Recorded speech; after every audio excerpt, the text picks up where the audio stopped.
easier contribute to the deposit insurance fund based on their risk level in a move expected to compel them to make prudent investments and reduce cases of lenders going under. Kenya Deposit Insurance Corporation CEO Ahmed Mohamud says the new framework is meant to ensure that commercial banks have strong risk assessments.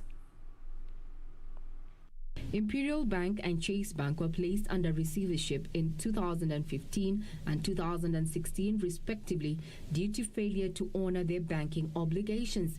Based on this and other cases of banks going under, the Kenya Deposit Insurance Corporation says it is time for banks with higher risk exposures to start paying increased premiums. Come 1st of July, the risk-based premium is kicking in, and banks will now be rated in accordance with their risk profile. This comes into effect in less than 2 months following the expiry of the 1-year suspension due to the economic shocks caused by the COVID-19 pandemic. And the membership, who are the banks, to ensure that we all rally behind that cause of zero bank failures in our country.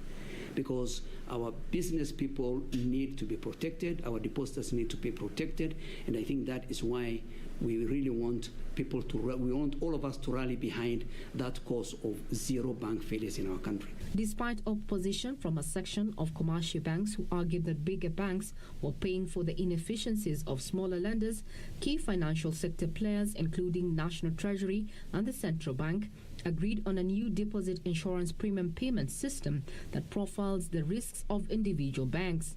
This means that high-risk lenders in terms of their liquidity positions, capital adequacy, asset quality, and governance structures would pay a higher premium to the insurance fund, while banks with lower risk appetite will, however, pay lower premiums.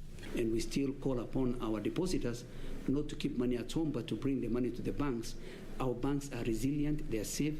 As we speak today, under the pandemic, indeed, the deposit is still growing in the banks.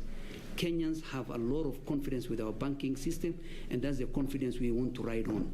Currently, banks pay KDIC's Deposit Insurance Fund at a flat rate of 0.15% of total deposits per year. Last week, the Central Bank gave a go-ahead for the liquidation of Charterhouse Bank that was placed under statutory management in June 2006. Within the next 30 days, they will commence the payment of their 500,000 shillings.